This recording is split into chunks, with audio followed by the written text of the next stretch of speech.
तर त्र्यंबकेश्वर नगरीमध्ये कुंभमेळ्याच्या निमित्तानं सुरू असणाऱ्या संथगतीच्या कामांचा भाविकांना फटका बसतोय। पालखीचा मुख्य मार्ग रोखून ठेवलाय आणि रस्त्यामध्ये चारी खोदून पाईपलाईन टाकण्याचं काम सुरू आहे। त्यामुळे मातीच्या ढिगाऱ्यावरून वाट शोधत महिलांना आणि ज्येष्ठांना चालावं लागतंय। कुशावर्त तीर्थकडून निवृत्तीनाथ मंदिराला जोडणारा हा प्रमुख मार्ग असल्यामुळे इथूनच मोठ्या प्रमाणावर आजही भाविक येत आहेत। रस्ता बंद असल्याच्या कुठल्याही सूचना प्रशासनाच्या वतीनं दिल्या जात नाहीत, त्यामुळे भाविकांची गैरसोय होतीये आणि भाविक पडण्याचे आणि त्यांच्या अपघाताचं प्रमाण देखील वाढलंय।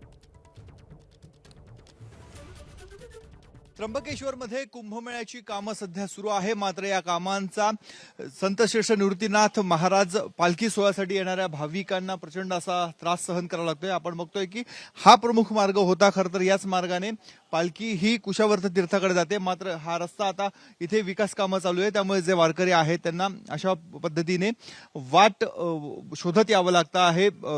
पूर्ण रस्ता हा मधोमध खोदून ठेवलेला आहे। इथे अनेक वारकरी पडण्याचे देखील प्रकार घडलेले आहेत, त्यामुळे प्रशासनाने पालखी सोहळा सुरू होण्यापूर्वी ही कामं करणं अपेक्षित होतं, मात्र ती कामं अद्यापही झालेली नाहीये, त्यामुळे नाराजी व्यक्त केली जाते। रस्त्याची कुठे कुठे तुम्हाला अडचण होत आहे, काय काय कामं सध्या चालू आहेत? हे सगळे कामं चालू आहेत नाही, म्हणून त्याच्याकरता इकडं पब्लिकला यायला अडचण होती ना। आता तुम्ही कुठून येत आहे? आम्ही इगतपुरीवरून आलो ना। आता इथून आलो कुशेवर्तातून आंघोळ बिंघोळ करून आता इकडे मंदिरात चाललो। पण आता काय नेमकी काय गैरसोय होते?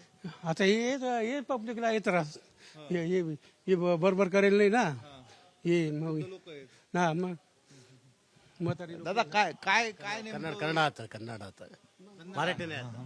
हे कन्नडून आलेले आहेत, परंतु आपण बघतोय अशा पद्धतीने ज्येष्ठ नागरिक आहेत, महिला आहेत, अनेकांच्या डोक्यावर ओझं देखील आहे। ते ओझं घेऊन त्यांना मार्गक्रमण करावं लागतंय आणि असे खड्डे आहेत, जो ढिगारा इथे रस्ता खोदून जो ढिगारा बाजूला टाकण्यात आलेला आहे त्यावरनं चालण्याची वेळ या सर्व भाविकांवर येते। त्यामुळे प्रशासनाने कमीत कमी निवृत्तीनाथ महाराज पालखी सोहळा सुरू होण्यापूर्वी तरी अशा स्वरूपाची नागरिकांची गैरसोय, भाविकांची गैरसोय ही टाळायला हवी होती, अशी भावना व्यक्त होत आहे। कॅमेरामन किरण कटाऱ्यासह मुकुल कुलकर्णी, एबीपी माझा, त्र्यंबकेश्वर।